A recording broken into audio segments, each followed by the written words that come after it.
Everyone buys, not knowing what's being sold. These sellers sell, knowing what's being bought.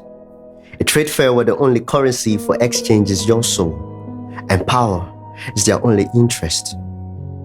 With lies catalyzing the supply and demand flow chart, they turn off the lights so you don't see who's behind the trademark, boxing you into market squares. This Hegelian dialectic central park, a problem reaction solution scheme that makes it possible for soul exchange, trading queens for pawns, falls of kings and knights, bishops sent to hide, checkmate.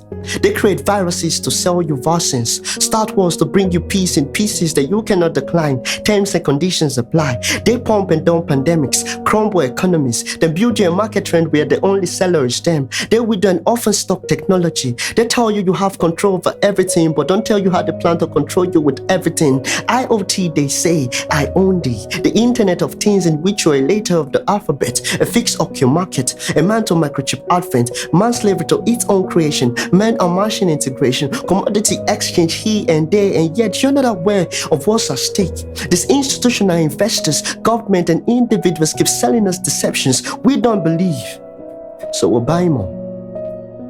And now, we're at the witching hour, the end of time, the darkest of days, the preternatural point of intersection between man's innovation and a divine calendar, the transcendental collision of God's work and artifacts made by men, cybernetics, biotechnology, population control, genetic engineering, one world government, new world order, all those fruits of the tree of the knowledge of good and evil, mixture of blessings and calamity. Yet, just like Eve, you're still gullible to the same old trick, with the forbidden fruit still stuck on your Adam's tabular cavity. Most of you remain insatiable, ignorant of the times and seasons, blinded by a mist of unbelief, not aware who the book runner of your desires are, the prince of evil, the man of sin, the son of perdition, whose primary goal is the destruction of your soul. But tell me,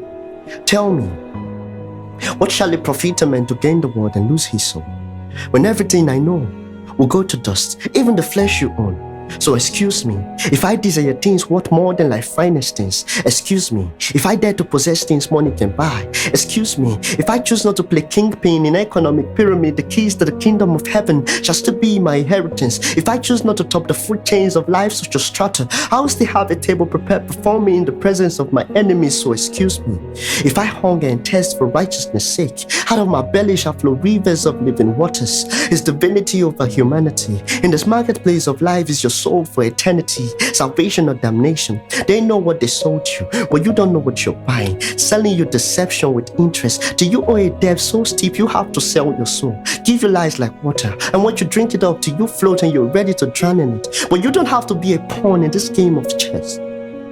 So next time when they come around with their merchandise, tell them to keep what they're selling, because they'll find no buyers here.